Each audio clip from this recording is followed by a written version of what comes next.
Bu kitob Andijon ulamolariga ko'proq e'tiborni qaratgan, lekin yuqorida ustozlar zikr qilgandek, ishora qilgandek, bu hamma ma'lumotlar yig'ildi, jamlandi degan emas. Hozircha yig'ilgani bori va hozircha shu tartibga demak kirita olganimiz, kitobga kirita olganlarimiz bu yerda jamlangan. Inshaalloh duo qilib tursanglar, bu ish davom etadi. Yana boshqa ulamolar, yana boshqa mashoyixlar, imom domlalarning ham tarjimai hollarini inshaalloh kiritib, balki ikkinchi juzini tayyorlarmiz.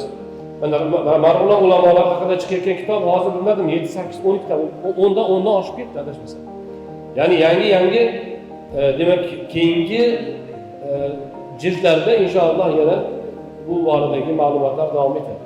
Kitobda biz hozirda hayotda bo'lib turgan ahli ilmlar, ba'zi bir qorilarning tarjimai hollarini ham ilova qildik. Kimdadir e'tiroz bo'lishi mumkin, ular hali darg'a darajasiga erishmagan-ku, Andijon darg'asi deyish darajasiga erishmagan yosh ahli ilmdir, yosh qoridir degan e'tiroz bo'lishi mumkin.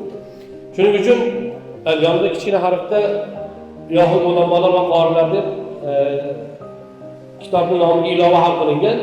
Kitobning o'sha yarim kichik sarlavhali qismi go'yoki hozirda hayotda bo'lib turgan ahli ilm, ahli Qur'onlarga ajratilgan sahifalarga nom desak ham bo'ladi.